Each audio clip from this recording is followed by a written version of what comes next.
As a boy in London, his mother, obsessed with the magic of books, read to him all the time, a passion that would never leave him. As he grew, he pursued acting on stage in the UK, then to Hollywood, where Harvey Jason made a name for himself, even an action figure named after him for his role in the Lost World Jurassic Park. But it was his love of books that kept calling and compelled Harvey to leave Hollywood behind and live a dream. Together with his son Louis, he opened Mystery Pier Books, one of the most revered first edition bookshops in America.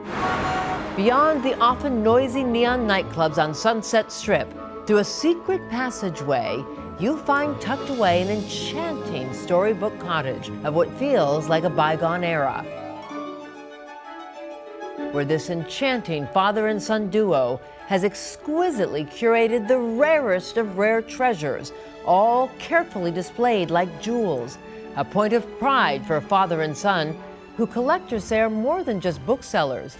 They are guardians, they say, of stories, curators of dreams, and proof that passion for literature and life is the rarest treasure of all. Harvey Jason and his son Louis, they are today's LA story. Hello everyone, and welcome to a really cool edition of LA Stories. We're bringing you into another world of Mystery Pier Books, surrounded by hundreds, if not thousands, of literary jewels, all exquisitely curated by the dapper, debonair Englishman, Harvey Jason, and his son Louis. Thank you for inviting us into it. Oh, it's a great pleasure. Thank you very much indeed. You're living your dream. Indeed, yeah. Beyond my dreams. I couldn't have imagined having a life as fulfilling as this. Yeah, and you left a very successful acting career to be surrounded by your great loves in literature. Talk to me about this collection first. One of the most important first edition bookshops in the U.S. Oh, we're blessed. Blessed. First of all, every book in the shop is a true first edition, which is very rare to come across a shop like that. And so we've been able to curate and have really the great works of literature in the world, from the first separate printings of Shakespeare's plays to virtually every literary classic you can think of is either here or in our storage. And so to come in here every day, it never gets stale. Well, you get serious book collectors, and they come because to them, the first edition, the signed copy by one of their favorite authors, means so much. Why? Well, it means a lot to me too. I mean, it's like having an original oil painting, you know, by the great artists of the world. So to possess a book which you know has been handled and signed by Hemingway or by Dickens, for example, or Churchill, or any of the great writers, it's a remarkable thing. It's a wonderful thing.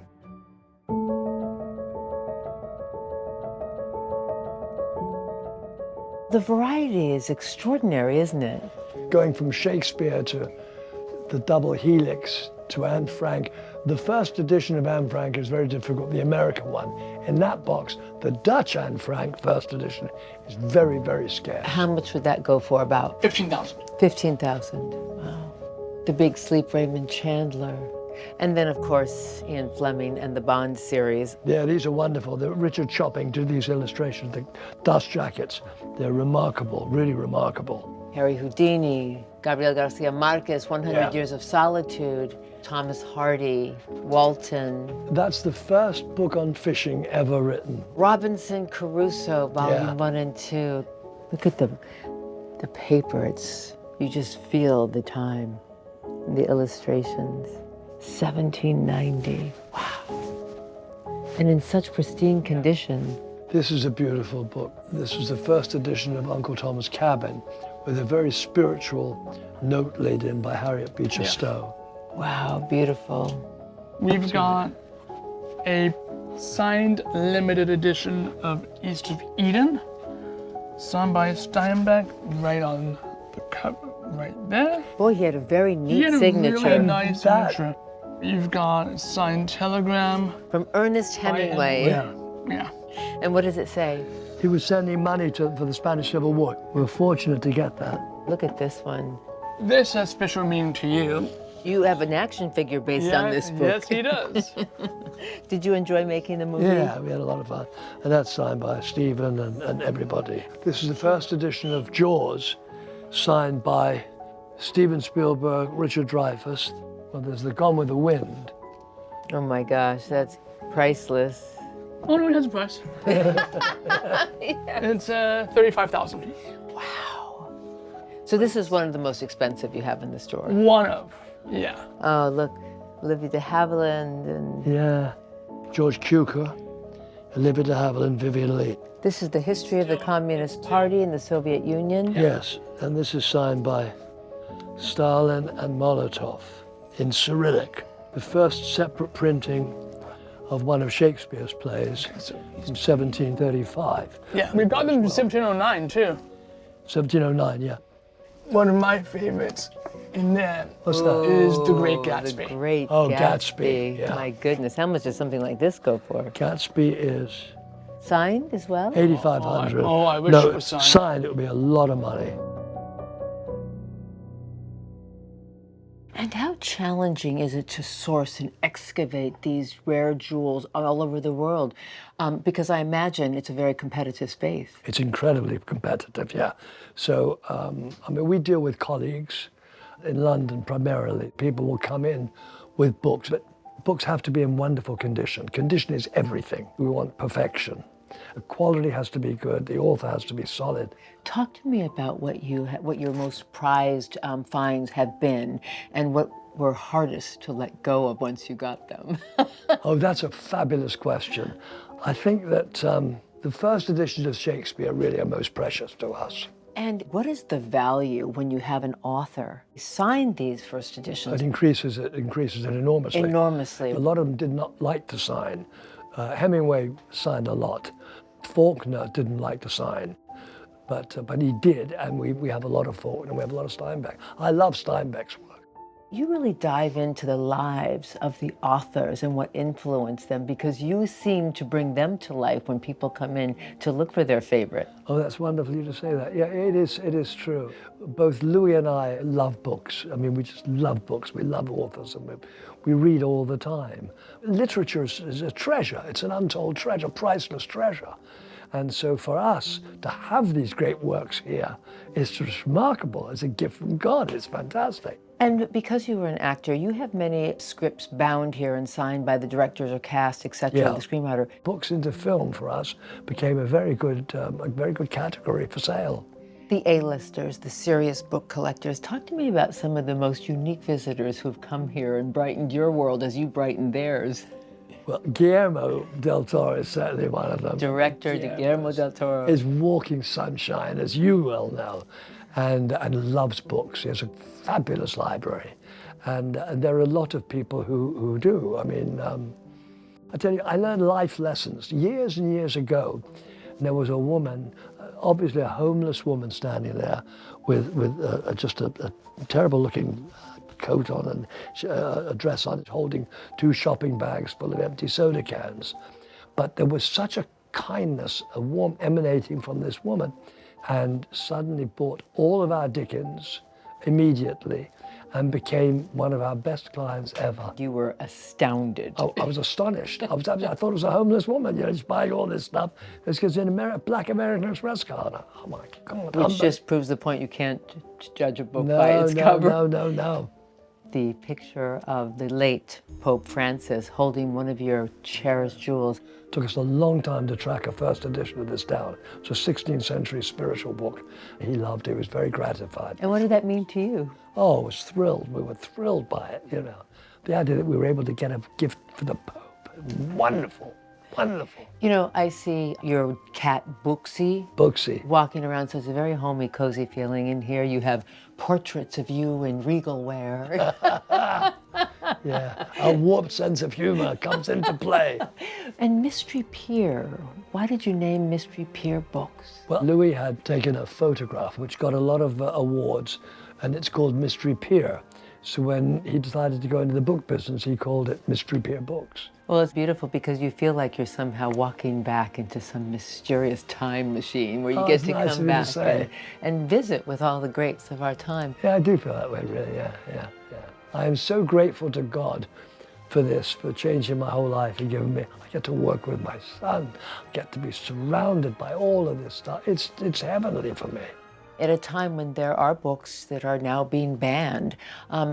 What do you perceive as your responsibility to keep books free and alive? That's a wonderful question. No, we just want to keep alive the great works of literature. It's a shame that certain writers have lacked popularity because of their political affiliations or because of their nationalities. It's a terrible, terrible disservice. Does that put more pressure on you to keep and preserve these great literary works in their It's first a wonderful edition? question. Yeah, it does. Yeah. But it's an honor. It's a pleasure. It's a blessing. You know, you had a very successful acting career here in Hollywood. Not into the long And yet you left that all behind for passion. And we're going to get into the steps and the leaps that you took to become the proprietor of Mystery Pier Books when LA Stories comes right back.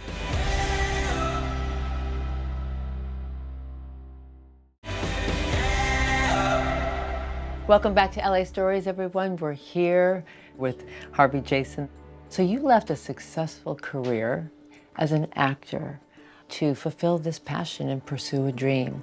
You were in like very successful films, Jurassic Park, working with Steven Spielberg. You were done a number of TV shows and other big movies, enjoying the spotlight. I did enjoy it very, very much, yeah, until such time as I didn't enjoy it as much. And I felt that the egos were sort of intrusive and getting in the way. And there are great benefits to it, of course, but a lot of it is very superficial, and the people with whom one comes into contact with are very superficial. And then there was an epiphany of sorts. It was. Louis was selling books, and I suddenly thought, what a wonderful thing to do that, to go into business with Louis. And I remember finishing the movie. I was driving in the car with Steven Spielberg, and I said, you know, we wrap this movie, I'm going to go in the book business with Louis. And he looked at me like I was insane. He said, you're an actor. I mean, you're one of the stars, and you're an actor. I said, no, I'm going to do it. You know, he said, I don't believe you. I said, well, we'll see. And a year later, we opened this place, and I really believe it's God's grace. I'm convinced of it. And I've never been happier professionally. I've never been happier, really and truly professionally. I get to work with Louis. I get to be surrounded by all this stuff. It's fabulous. You don't miss the spotlight, the red carpets, all that stuff? No, I don't miss any of that stuff, no. I miss the checks. But I don't miss any of that, really and truly. This is so fulfilling. When you were a child, your mother read to you, infused in you that passion for Yes. books. You know, my mother really instilled that into me. There's nothing like settling with a really involving book, a good, beautiful piece of literature, and reading it, savoring it, you know.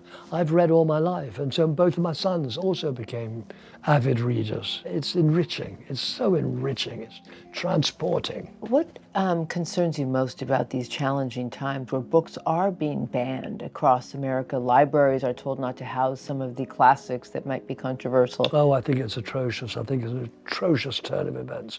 It's a turn of events that I would have deemed, and I'm sure you too, impossible to have imagined.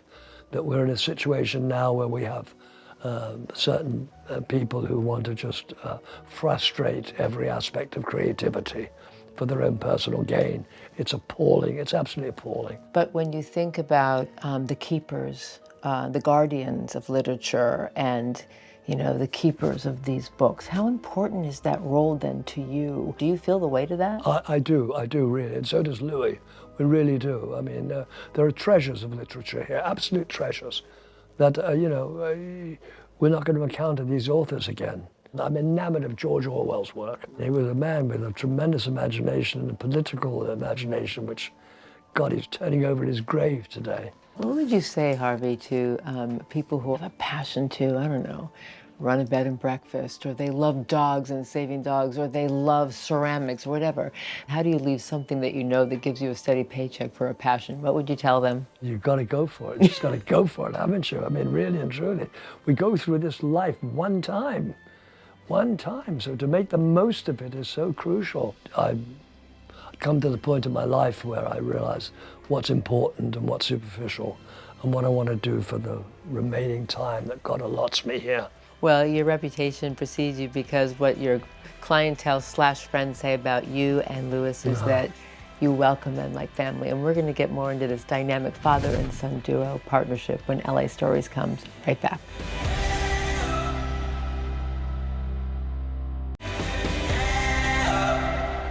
Welcome back to LA Stories, everyone. We're here with the father and son extraordinary duo of Mystery Pier Books that creates all the magic for, what, 27 years now? Louis, how would you describe the relationship with your dad and what you've learned most from him? First of all, working with my father is amazing. I was working at a used bookshop my senior year in high school when he said, I want to open up a shop, and give you a career. What makes you a good team, do you think? Our interests are very diverse, and yet we share the same values. And that's very, very important. You keep talking about values. What values specifically are you talking about? Well, I'm talking about honesty, integrity. I mean, the true values of life, being honest about everything. And that's the same as literature. The fact that we only have first edition books, that's honest, that's true, that's legitimate. There are bookshops that will have a variety, an abundance of different books, different authors and so forth, different printings. But with us, it's a specific area in which we specialize, and it's endearing to us. What have you learned most about your son that you would never have known had you not worked with him?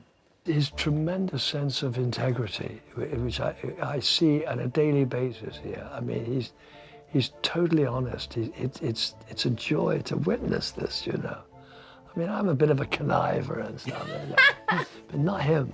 He's really legitimate, really legitimate. Working with my father on a daily basis is a dream come true. Well, we laugh a lot, we laugh a lot, and that's terrific. That's an action figure.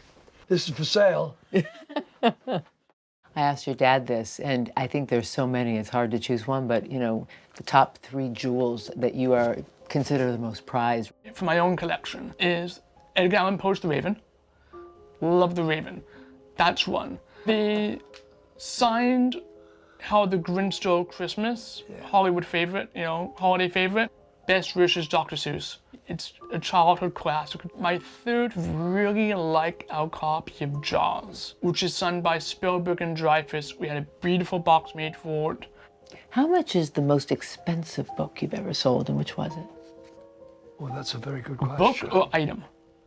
Because one of the priciest items that we had, we sold to Louisville just after 9/11 happened.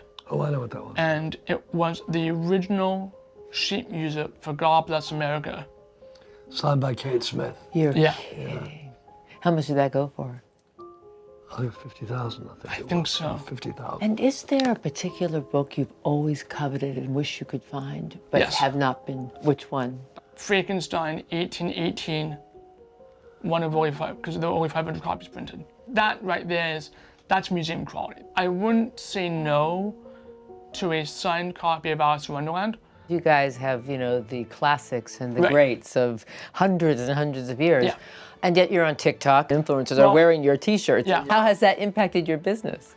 Quite well, because when I had a woman come in and did a 3-minute video, we still, to this day, get people coming in and saying, oh, I saw you on TikTok.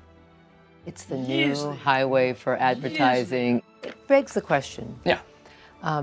You're obviously going to carry this on to the next generation, Yeah. right?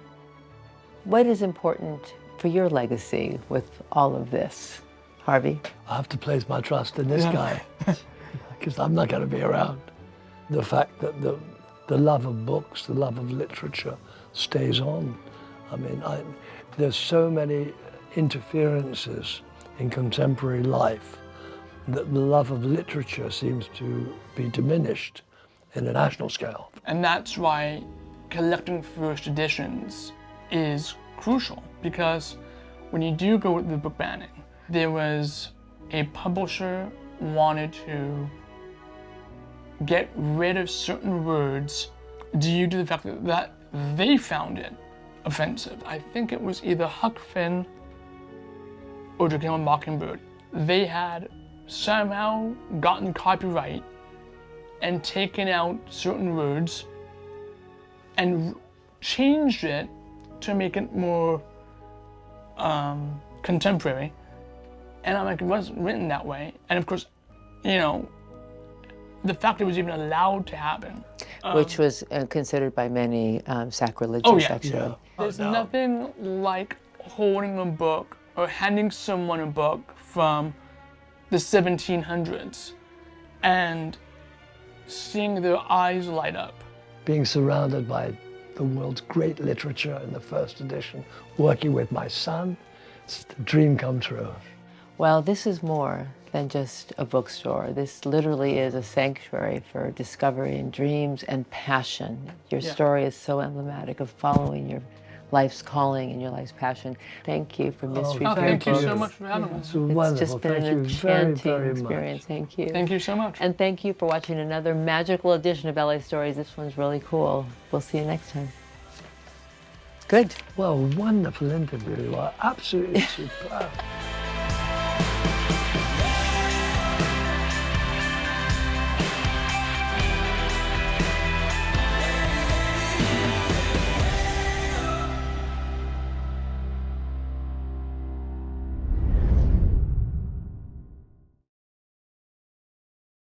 Thank you for watching our YouTube channel. For more stories in your communities, click the subscribe button right here. You can also download our app or watch us on TV for the latest information, balanced coverage, weather updates every 10 minutes, and more. We'll see you then.